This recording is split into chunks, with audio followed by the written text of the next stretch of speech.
আসসালামু আলাইকুম প্রিয় অষ্টম শ্রেণীর শিক্ষার্থী বন্ধুরা, তোমরা যারা 2025 সালে জুনিয়র বৃত্তি পরীক্ষা দিবে, তোমাদের জন্য বাংলাদেশ ও বিশ্ব পরিচয় বইয়ের সবচেয়ে কমন গুরুত্বপূর্ণ এমসিকিউ বা বহু নির্বাচনীগুলো এখন দিয়ে দেব।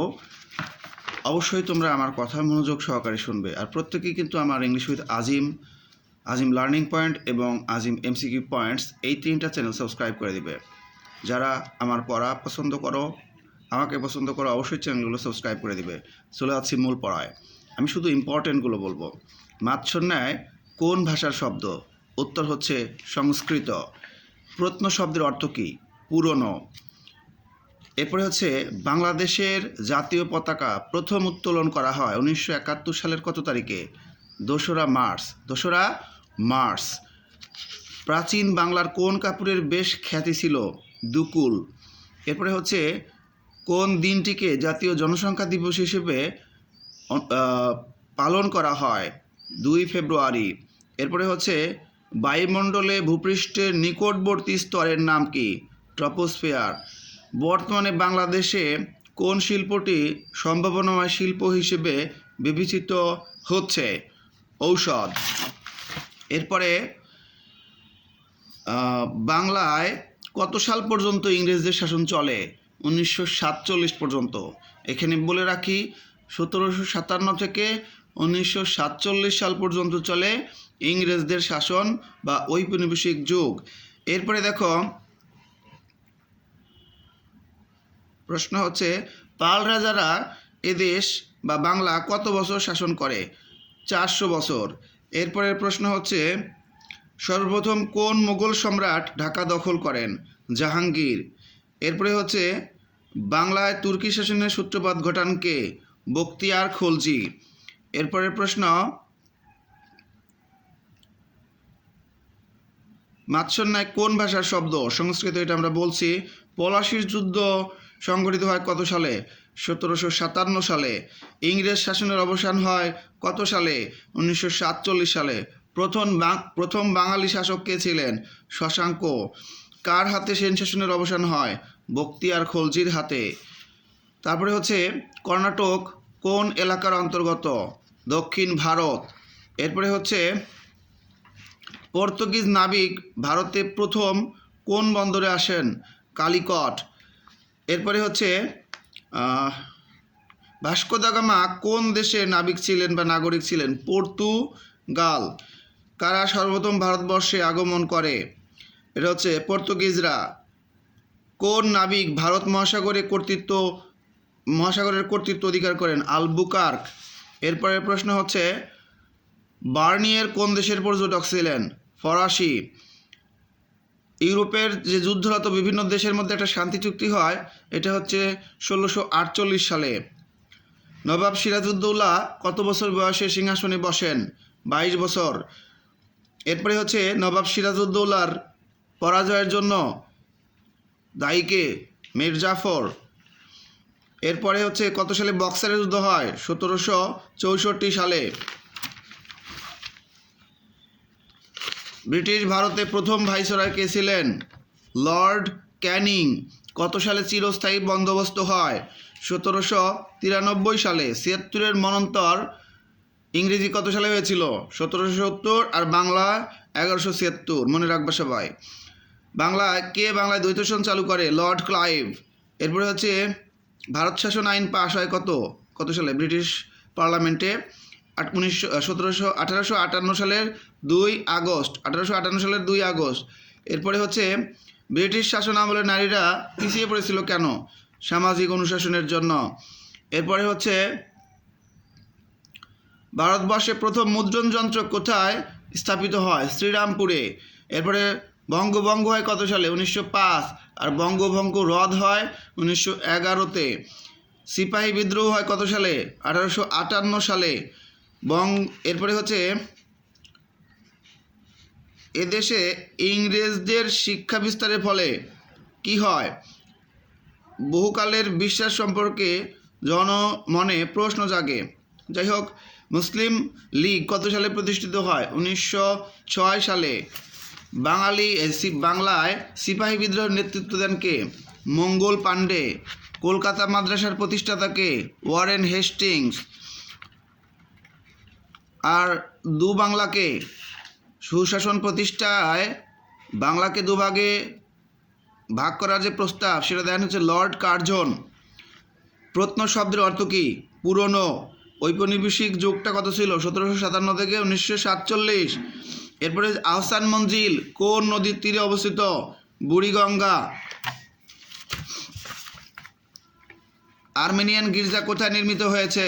কত সালে নির্মিত হয়েছে? 1781 সালে। রোজ গার্ডেন কি? স্থাপত্যকর্ম। পুরনো স্থাপত্যকর্ম রোজ গার্ডেন কোথায়? ঢাকায়। এরপরে হচ্ছে ভিক্টোরিয়া পার্কের অপর নাম কি? আন্টাঘর ময়দান। ঢাকার পুরনো গির্জার নাম হোলি ক্রস চার্চ, আর্মেনিয়ান গির্জা। জাতীয় মন্দির কোনটা? ঢাকেশ্বরী মন্দির। পরের প্রশ্ন, পানাম নগরে ইমারত কতটি আছে? 52টি মনে রাখবা। উত্তরা গণভবন নামে পরিচিত দীঘাপতিয়ার জমিদার বাড়ি। এর পরের প্রশ্ন হচ্ছে শিবানন্দ কি? একটা কাপড়ের নাম। শশী লজ কোথায় অবস্থিত? ইম্পর্টেন্ট, ময়মনসিংহ। লোকশিল্প জাদুঘরে কয়টা কক্ষ আছে? 70টি। সাটুরিয়া বালিয়াটির জমিদার বাড়ি কোথায় অবস্থিত? মানিকগঞ্জে। উত্তরা গণভবন কোথায় অবস্থিত বা কোন জেলায় অবস্থিত? নাটোরে। সর্দার বাড়িতে কতটি কক্ষ আছে? 70।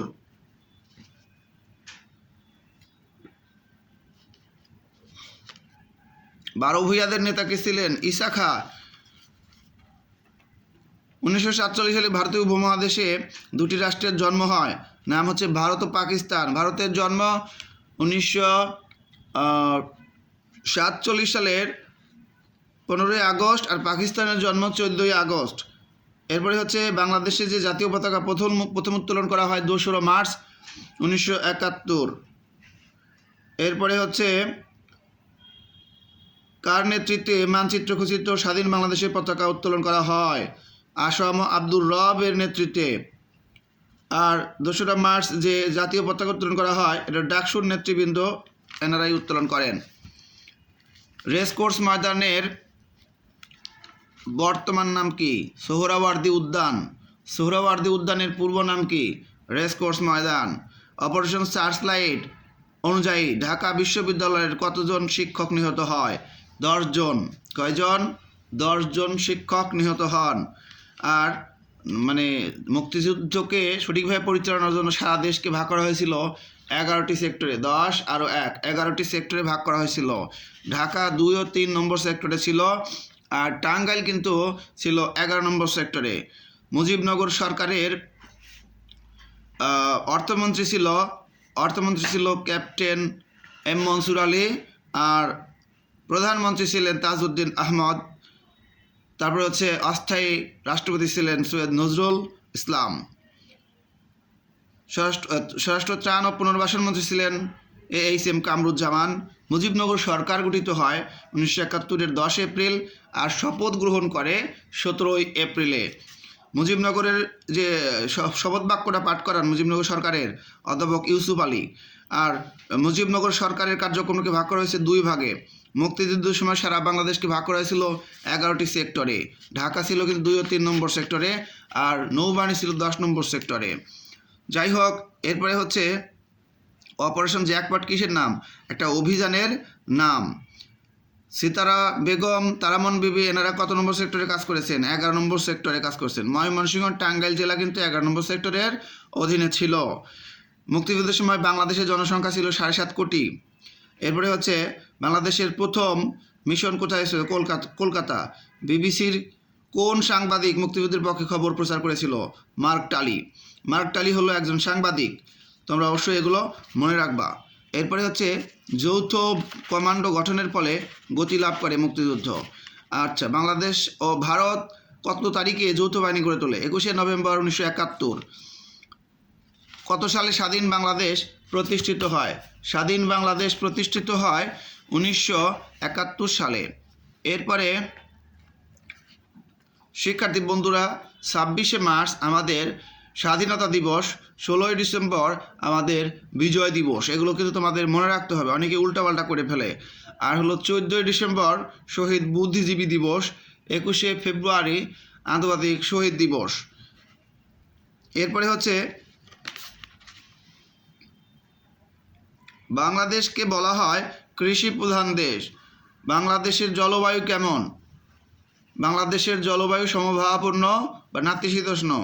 জিডিপি এর পুনরূপ হচ্ছে গ্রোস ডোমেস্টিক প্রোডাক্ট, দেশের অভ্যন্তরের মোট উৎপাদনকে বোঝায় এটা। বর্তমান বিশ্ব কি নির্ভর? প্রযুক্তি নির্ভর। বাংলাদেশের জাতীয় আয়ের বৃহৎ খাত কিন্তু কৃষি খাত।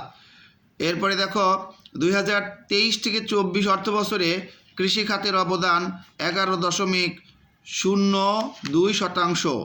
এটা অবশ্য মনে রাখো, একটা ইম্পর্টেন্ট জরিপ মনে রাখতে হবে। আচ্ছা, এরপরে বাংলাদেশের জনগণের প্রত্যাশিত আয়ুষ্কাল কত? 72.6 বছর। মালয়েশিয়া হচ্ছে বাংলাদেশের নিকটতম একটা দেশ, বেশি দূরে নয়, নিকট ও দূর পাচ্ছে বলতেছে। আচ্ছা, যাই হোক, 2019 সালে বাংলাদেশের সাক্ষরতার হার কত শতাংশ ছিল? 73.09। এসডিজির পূর্ণরূপ কি? Sustainable development goals. এমডিজির পূর্ণরূপ হচ্ছে মিলেনিয়াম ডেভেলপমেন্ট গোলস। এরপরে দেখো, কুয়েত কিন্তু মধ্যপ্রাচ্যের দেশ। আমাদের দেশে রেমিটেন্সের ফলে উন্নয়ন ঘটেছে অর্থনৈতিক। প্রবাসী যারা প্রবাসে রয়েছে কর্মরত, তারা যদি দেশে টাকা পাঠায়, তাদের পাঠানো টাকাই হলো রেমিটেন্স। প্রবাসী নাগরিকদের তাদের নিজেদের দেশে পাঠানো অর্থকে রেমিটেন্স বলে। বাংলাদেশের মালিককে? জনগণ। এর রাষ্ট্র গঠনের উপাদান কিন্তু 4টি, তোমরা অবশ্যই খেয়াল রাখবে। রাষ্ট্র একটা রাজনৈতিক প্রতিষ্ঠান, ওকে। এরপরে সরকার, রাষ্ট্রের অপরিহার্য মৌলিক উপাদান কয়টা বলছি? 4টা। রাষ্ট্রের চালিকা শক্তি কিন্তু সরকার। একটা গাড়ি যেমন ড্রাইভার চালায়, দেশ তেমন সরকার চালায়। সরকারকে জয়যুক্ত করে বা সংসদে বা দেশ পরিচালনার দায়িত্ব দেয় জনগণ। যাই হোক, প্রতিটি সরকারের উচিত দেশের নাগরিকদের কথা ভাবা। এরপরে হচ্ছে দেখো, বাংলাদেশের যে সংসদীয় ব্যবস্থা, এটা হলো গণতান্ত্রিক, প্রজাতান্ত্রিক। এরপরে হচ্ছে রাষ্ট্রপ্রধানের উপর ভিত্তি করে সরকারকে কয় ভাগে ভাগ করা হয়েছে? 2 ভাগে ভাগ করা হয়েছে। এরপরে বাংলাদেশের রাষ্ট্র পরিচালনার মূল দলিল কিন্তু সংবিধান। সংবিধানের ইংরেজি হচ্ছে কনস্টিটিউশন। এরপরে হচ্ছে রাষ্ট্র পরিচালনার পবিত্র দলিল কিন্তু সংবিধান। বাংলাদেশের সংবিধান এ পর্যন্ত কতবার সংশোধন করা হয়েছে? 17 বার।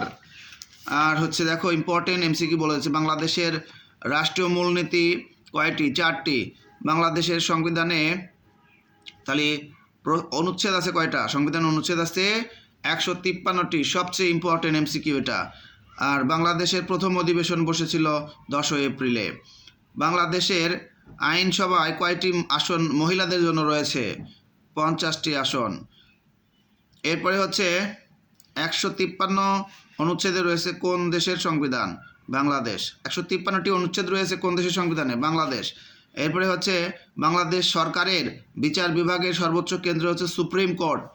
সুপ্রিম মানে সর্বোচ্চ। আর বাংলাদেশের আইনসভার নাম জাতীয় সংসদ। জাতীয় সংসদ ভবন কোথায় অবস্থিত? শেরে বাংলা নগরে, ঢাকার শেরে বাংলা নগরে রয়েছে এটা। এরপরে হচ্ছে বর্তমানে আমাদের দেশে কয়টা ইউনিয়ন পরিষদ আছে? 4578টি। জেলা পরিষদ রয়েছে 64টি। তারপরে সিটি কর্পোরেশন রয়েছে 12টি। উপজেলা পরিষদ রয়েছে 495টি। শিক্ষার্থী বন্ধুরা মনে রাখবে, সিটি কর্পোরেশনের মেয়াদকাল 5 বছর। দেশে পৌরসভা রয়েছে 331টি। 331টি পৌরসভা রয়েছে। সংস্কৃতি কয় প্রকার? সংস্কৃতি হলো 2 প্রকার। আচ্ছা, সমাজের মানুষের জীবনযাপনের ধারাকে কি বলে?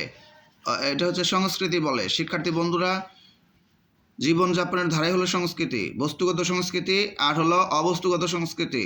সংস্কৃতি 2 প্রকার।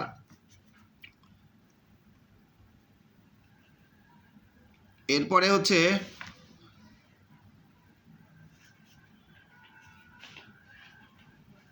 বাংলাদেশের মানুষের মধ্যে কোন ধরনের সংস্কৃতির প্রভাব সবচেয়ে বেশি? এটা হচ্ছে পাশ্চাত্য। এরপরের প্রশ্ন,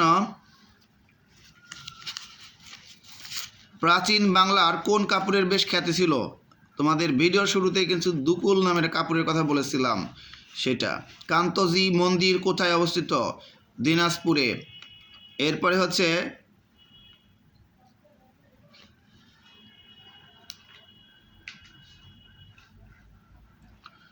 মনন চর্চার জন্য প্রয়োজন গ্রন্থাগার বা লাইব্রেরি। এলাচি, হামাম, সুশিজ হলো এক ধরনের কি কাপড়। আবার মশলা ভেবো না। প্রাচীন বাংলায় কোন কাপড়ের বেশ খ্যাতি ছিল এটা কিন্তু আমরা জেনে গেছি। পদ্মাবতী কে রচনা করেন? আলাওল। তারপরে হচ্ছে বাংলা সাহিত্যের আদি নিদর্শন কোনটা? এটা কিন্তু সবচেয়ে ইম্পর্টেন্ট, চর্যাপদ। খেয়াল রাখবা এটা। চর্যাপদের চণ্ডীমঙ্গলের রচয়িতাকে? এটা হচ্ছে মুকুন্দরাম। আধুনিক বাংলা সাহিত্যের ভিত করেছেন ঈশ্বরচন্দ্র বিদ্যাসাগর। তিনি কিন্তু বাংলা গদ্য রীতির জনক। খুবই ইম্পর্টেন্ট এমসিকিউ এটা। চর্যাপদকে আবিষ্কার করেন এটা হচ্ছে পণ্ডিত হরপ্রসাদ শাস্ত্রী। পণ্ডিত হরপ্রসাদ শাস্ত্রী। আমাদের কখন বাংলা গদ্য সাহিত্যের সূচনা হয়েছিল? এটা হচ্ছে 19 শতকে। চর্যাপদের কাল নির্ণয় করেন ডক্টর মোহাম্মদ শহীদুল্লাহ। এরপরে আধুনিক বাংলা সাহিত্যের ভিত করেছেন কে? ঈশ্বরচন্দ্র বিদ্যাসাগর। পদ্মাবতীকে রচনা করেন আলাওল। কোন গানের সুর থেকে আমাদের জাতীয় সঙ্গীতের সুর নেওয়া হয়েছে? বাউল। সামাজিকীকরণ বলতে কোন বিষয়টিকে আয়ত্ত করা বোঝায়? সমাজের নিয়ম কানুন। এরপরে হচ্ছে শিশুর প্রথম শিক্ষার মাধ্যম কোনটি? পরিবার। সামাজিকীকরণের প্রধান মাধ্যম হলো পরিবার। সামাজিকীকরণের প্রথম ও প্রধান মাধ্যম পরিবার। আর কোনটি স্থানীয় সমাজের উপাদান? যদি বিজ্ঞান ক্লাব থাকে তাহলে এটা দিও। এরপরে হচ্ছে সামাজিকীকরণের সবচেয়ে গুরুত্বপূর্ণ ভূমিকা পালন করে পরিবার। ব্যক্তির সুষ্ঠু বিকাশের জন্য প্রয়োজন অবশ্যই সামাজিকীকরণ। শিক্ষা প্রতিষ্ঠানে শিশুরা একে অপরকে কি করে? প্রভাবিত করে। এরপরে হচ্ছে সহমর্মিতা, সহযোগিতা ও নেতৃত্বের গুণাবলী বিকশিত হয়। এখানে সমবয়সী সঙ্গীদের সাথে খেলাধুলা করলে, খেলার সাথীদের সাথে সদ্ভাব থাকলে, তারা যদি একে অপরের কাছ থেকে কিছু শেখে, সেটা উত্তর হবে সবগুলোই।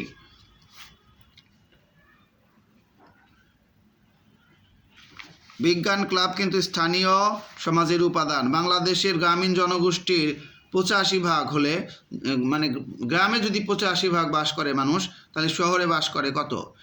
15%। এরপরে সবচেয়ে শক্তিশালী ও জনপ্রিয় গণমাধ্যম কিন্তু টেলিভিশন। ওকে, মোটু পাতলু, রুদ্র, এ ধরনের যে প্রোগ্রামগুলো মানে শিশুরা দেখে, টেলিভিশনে দেখে। তো টেলিভিশন আবার কিন্তু বিশেষত যারা চা পান করে তাদের কাছে কিন্তু অনেক জনপ্রিয় একটা যোগাযোগ মাধ্যম, গণমাধ্যম। গণমাধ্যমের উপাদান কিন্তু চলচ্চিত্র হতে পারে। এবার দেখো, আধুনিক বিশ্বে সামাজিক যোগাযোগের সবচেয়ে গুরুত্বপূর্ণ মাধ্যম হয়ে গেছে হলো ফেসবুক। ফেসবুক চালু হয় 2004 সালের 4 ফেব্রুয়ারি। ফেসবুকের জনক মার্ক জুকারবার্গ। আচ্ছা, এরপর দেখো, বাংলাদেশের দক্ষিণ পূর্বাংশে বসবাসকারী নৃগোষ্ঠীর নাম কি? ত্রিপুরা। ত্রিপুরা থাকলে দিও। আচিক বাংলাদেশের কোন ক্ষুদ্র নৃগোষ্ঠীর ভাষার নাম? গারো। এরপরে দেখো, মৃতদেহ দাহ করে কোন নৃগোষ্ঠীর সমাজে? চাকমা। চাকমারা কয়টি দেশে বাস করে? 2টা দেশে বাস করে। চাকমা সার্কেল কি নিয়ে গঠিত? মৌজা। এরপরে হচ্ছে হাদি কোন ক্ষুদ্র নৃগোষ্ঠীর মেয়েদের পোশাক? চাকমা। এরপরে হচ্ছে চাকমাদের প্রিয় খাদ্য কিন্তু বাঁশকরোল। আচ্ছা, চাকমাদের শ্রেষ্ঠ উৎসবের নাম বিজু। এরপরে চাকমাদের মৌজা প্রধানকে বলা হয় হেডম্যান। চাকমা সার্কেলের প্রধান হচ্ছে চাকমা রাজা। বাংলাদেশের নৃগোষ্ঠীর মধ্যে তুলনামূলকভাবে বেশি শিক্ষিত কিন্তু এই চাকমারাই। এরপরে মাহারি কোনটিকে নির্দেশ করে? মাতৃগোত্র। মাহারি শব্দটি কোনটিকে নির্দেশ করে? গোত্রকে। গারোরা কোন জেলায় বাস করে? অপশনে শেরপুর থাকলে শেরপুর দিও, এছাড়া ময়মনসিংহ কিন্তু আছে। আচ্ছা, মান্দি নামে পরিচিত গারোরা। এরপরে গারোরা কিন্তু মাতৃসূত্রীয়। আর এরপরে হচ্ছে গারোদের প্রধান উৎসব ওয়ানগালা। ময়মনসিংহ জেলায় বসবাসকারী নৃগোষ্ঠী হলো গারো। এরপর মারমা শব্দটির উৎপত্তি ম্রাইমা শব্দ থেকে এসছে। এরপরে হচ্ছে রাখাইনদের ঐতিহ্যের প্রতীক পাগড়ি। রাখাইনরা কোথায় বসবাস করে?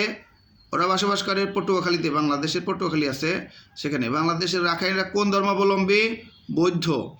আর পাঙ্গন ক্ষুদ্র নৃগোষ্ঠীরা কিন্তু মুসলমান, এটা মনে রাখবে। বাংলাদেশের একমাত্র এই পাঙ্গনরাই মুসলিম। এখন আমরা পরের ধাপে চলে যাচ্ছি। সামাজিক সমস্যা হলো সমাজের বিরোধিত একটি সমস্যা। আমাদের দেশে কিশোর অপরাধের বয়সসীমা কত? মানে বাংলাদেশে কিশোর অপরাধের যে বয়সসীমা আছে, বাংলাদেশে কিশোর অপরাধের বয়সসীমা 7 থেকে 16 বছর। অপরদিকে কিশোর অপরাধের বয়সসীমা থাইল্যান্ডে 7 থেকে 18, জাপানে 14 থেকে 20। কোনটি শিশু মনে হীনমন্যতার জন্ম দেয়? শারীরিক বৈকলঙ্গ। শিক্ষার্থী বন্ধুরা, প্রায় শেষের দিকে আসি। মাদকাসক্তির বড় কারণ কিন্তু অপসংস্কৃতি। অনেকে দেখে দেখেই মাদক গ্রহণ করা শুরু করে। মাদককে না বলুন, এই প্রতিজ্ঞায় আমরা কি হব? আমরা উদ্বুদ্ধ হব। আর এটা তরুণদেরকে বোঝাতে হবে। বর্তমানের অনেক ছাত্রছাত্রীরা ধূমপান করে, নেশা করে। এটা করা উচিত নয়। একবার নেশায় আসক্ত হলে নেশা থেকে বের হওয়া যাবে না, তখন জীবনটা নষ্ট হয়ে যাবে, আর পরে তুমি এখান থেকে ফেরতও আসতে পারবে না। মাদকাসক্তদের প্রভাবে কারা বেশি ক্ষতিগ্রস্ত হয়? পরিবারের সদস্যরা। আমেরিকা যুক্তরাষ্ট্রের প্রতি বর্গ কিলোমিটারে কতজন বাস করে? 36 জন বাস করে। আচ্ছা, এরপরে হচ্ছে বাংলাদেশের সরকার মানে বাংলাদেশের মানুষকে সর্বোচ্চ কয়টা সন্তান গ্রহণ করতে বলছে? 2টা। জনসংখ্যা দিবস 2 ফেব্রুয়ারি। পরিকল্পিত পরিবারের সদস্য সন্তান থাকে হলো 2 জন। বাংলাদেশের প্রতি বর্গ কিলোমিটারে কতজন বাস করে? 1171 জন। 2010 সালে জাতিসংঘ পুরস্কার লাভ করে বাংলাদেশ কোন ক্ষেত্রে? শিশু মৃত্যু হ্রাসের ক্ষেত্রে অবদান রাখার জন্য। শিশুদের যত্ন নিতে হবে। যে কোনো দেশের শিশুদের যত্ন নেওয়া একান্ত দরকার। এরপরে বাংলাদেশের মেয়েদেরকে সরকার দ্বাদশ শ্রেণী পর্যন্ত কিন্তু এই উপবৃত্তি প্রদান করে।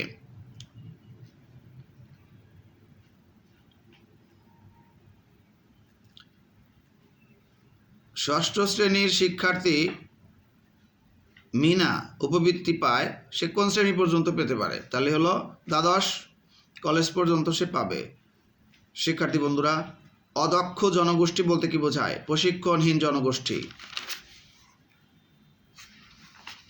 আর জাস্ট অল্প একটু সময় ব্যয় করো, কাজ শেষ। বাংলাদেশের জনসংখ্যাকে জনসম্পদে রূপান্তর করার কৌশল কি করতে হবে? হচ্ছে যুব প্রশিক্ষণের ব্যবস্থা করতে হবে। পৃথিবীর ফুসফুস বলা হয় কোনটিকে? মহাসাগরকে পৃথিবীর ফুসফুস বলা হয়। এরপরে গত 1 শতাব্দীতে বায়ুমণ্ডলে কোন গ্যাসটির পরিমাণ সবচেয়ে বেশি বেড়ে গেছে? Carbon dioxide. বায়ুর মূল উপাদান অক্সিজেন ও নাইট্রোজেন। সূর্য থেকে নিঃসৃত অতি বেগুনি রশ্মি শোষণ করে বায়ুমণ্ডলের কোন স্তর শোষণ করে? হলো ওজোন স্তর। বায়ুমণ্ডলে ভূপৃষ্ঠের নিকটবর্তী স্তরের নাম ট্রপোস্ফিয়ার। বাংলাদেশের খরাপ্রবণ অঞ্চল কিন্তু রংপুর। মানবসৃষ্ট গ্যাস হলো হ্যালোন। সমুদ্রপৃষ্ঠ থেকে ট্রপোস্ফিয়ারের গড় উচ্চতা কত? গড় উচ্চতা হচ্ছে 12।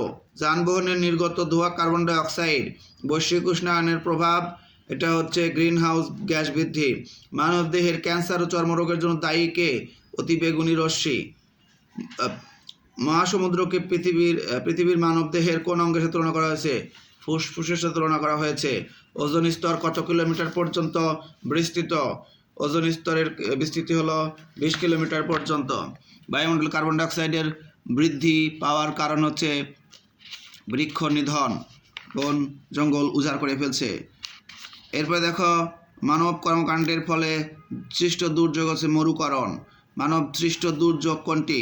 যদি মরুকরণ এই কি বলে ওই যুদ্ধ বিগ্রহ বন উজাড়করণ থাকে এটা দিবা। দুর্যোগ কয় ধরনের? দুই ধরনের দুর্যোগ। সুনামি কোন ধরনের দুর্যোগ? প্রাকৃতিক। সমুদ্র তীরের ঢেউ সুনামি। এরপর দেখো বাংলাদেশে 2007 সালে কোনটি সংঘটিত হয়? এটা হলো সিডর। বাংলাদেশে কত সালে ভয়ঙ্কর বন্যা হয়েছিল? 1988 সালে। বাংলাদেশে প্রতি বছর শতকরা কত ভাগ পানিতে প্লাবিত হয়? 20। বাংলাদেশের 20%। সুনামি হচ্ছে সমুদ্র তীরের ঢেউ, এটা জাপানি শব্দ।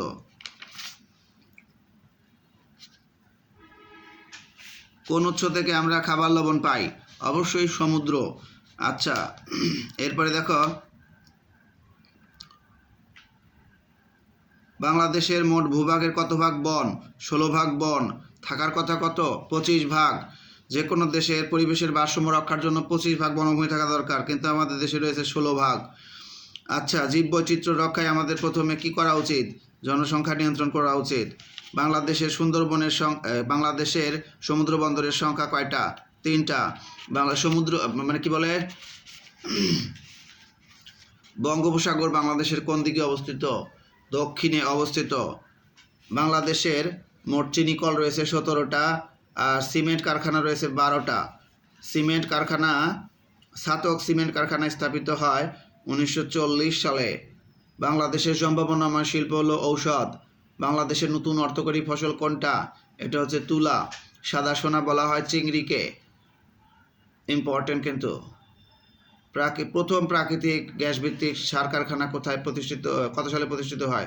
1961 সালে। মংলা একটা সমুদ্র বন্দর কিন্তু। মংলা একটা সমুদ্র বন্দর। এরপরে হচ্ছে 1947 সালে কয়টা চিনিকল ছিল বাংলাদেশে? 8টি। বাংলাদেশের প্রথম চিনিকল হচ্ছে নাটোরে রয়েছে। কত সালে আদমজি পাটকল প্রতিষ্ঠিত হয়? এটা হচ্ছে 1951 সালে। এরপরে শিক্ষার্থী বন্ধুরা, লেখাপড়ার পর দক্ষতা অর্জনের জন্য কি প্রয়োজন? অবশ্যই প্রশিক্ষণ প্রয়োজন। প্রশিক্ষণ ছাড়া জীবনে কিছুই করা যাবে না। ইউনিসেফ শান্তির জন্য পুরস্কার লাভ করে, নোবেল পুরস্কার 1965 সালে। UNDP United Nations Development Programme. আর UNICEF United Nations International Children's Emergency Fund. WHO এর পূর্ণরূপ হচ্ছে World Health Organization. FAO Food and Agricultural Organization, যেটার সদর দপ্তর রোমে অবস্থিত। এরপরে দেখো শিশুদের 6টি ঘাতক রোগ দূর করতে অবদান রাখে হু। ইউনেস্কোর সদর দপ্তর নিউ ইয়র্কে। ইউনেস্কো কত সালে প্রতিষ্ঠিত হয়? 1946 সালে। কোন সংস্থাটির সদস্য সংখ্যা সবচেয়ে বেশি? ইউনেস্কো। এরপরে হচ্ছে ইউনিসেফ কত সালে প্রতিষ্ঠিত হয়? 1946 সালে। ঢাকা ইউনিসেফের অফিস প্রতিষ্ঠিত হয় 1951 সালে। ইউএনডিপি কত সালে প্রতিষ্ঠিত হয়? 1965-তে। ইউএনডিপির সদর দপ্তর কোথায়? নিউ ইয়র্কে। আর FAO এর সদর দপ্তর রোমে। আমাদের পড়া আর 2 মিনিটের মধ্যে শেষ হয়ে যাবে। তারপরে হচ্ছে বিশ্ব খাদ্য সংস্থার সদর দপ্তর রোমে। এরপরে হচ্ছে কোন সংস্থাটি সারা বিশ্বে ক্ষুধার বিরুদ্ধে কাজ করছে? FAO। এরপরে হচ্ছে হু এর পূর্ণরূপ কি? World Health Organization. বিশ্ব স্বাস্থ্য সংস্থার সদর দপ্তর জেনেভায় অবস্থিত। জেনেভা ইম্পর্টেন্ট একটা MCQ। এরপরে হচ্ছে সুইজারল্যান্ডের জেনেভা শহরে নিচের কোনটির সদর দপ্তর? হু এর সদর দপ্তর। এরপরে হচ্ছে ইউএনএফপি এর কাজ কি? এটা হচ্ছে নারীর ক্ষমতায়ন। ইউএনএফপি এর পুরোটা নাম কি, পুরো অর্থ কি বা পূর্ণরূপ কি? United Nations Population Fund. UNFP কত সালে প্রতিষ্ঠিত হয়? ইউএনএফপি 1969 সালে। অতিরিক্ত জনসংখ্যা কোনো দেশের বিরাট সমস্যা? এটা হচ্ছে বাংলাদেশের। তো শিক্ষার্থী বন্ধুরা, আমি আমার অনেক পরিশ্রমের বিনিময়ে কিন্তু তোমাদের জন্য কাজটা করে ফেললাম। আমি তোমাদের জন্য অনেক কাজ করব ইনশাল্লাহ তোমাদের জন্য। এই যে আমার কাছে সহায়ক গাইড ইনশাল্লাহ আছে বেশ কিছু, তো এগুলো তোমাদের জন্যই। আরও আছে, এখানে প্রচুর গাইড আছে। কত গাইড চাও? তো শিক্ষার্থীরা প্রত্যেকে এই ভিডিওটা কিন্তু বন্ধুদের মাঝে শেয়ার করে দিও যারা 8ম শ্রেণীর বৃত্তি পরীক্ষা দিবে। আর 2026 সালের শুরু থেকে একদম তোমার লেখাপড়া শেষ পর্যন্ত আমার চ্যানেল থেকে পড়া নিতে পারবে। আমার কাছে মানে উচ্চ শ্রেণীর বইও আছে, সেগুলোর কাজ করব ইনশাল্লাহ আমার নতুন ফোন যদি আমি কিনি। ওকে, সবাই ভালো থাকবে, সুস্থ থাকবে, আর প্রত্যেকেই পরীক্ষা অনেক সুন্দর করে মানে দিবে, লেখা অনেক পরিষ্কার লিখবে। ওকে, আমি এটা নিয়ে একটা সুন্দর ভিডিও তোমাদেরকে উপহার দেওয়ার চেষ্টা করবো, শর্ট ভিডিও হবে সেটা। আল্লাহ হাফেজ।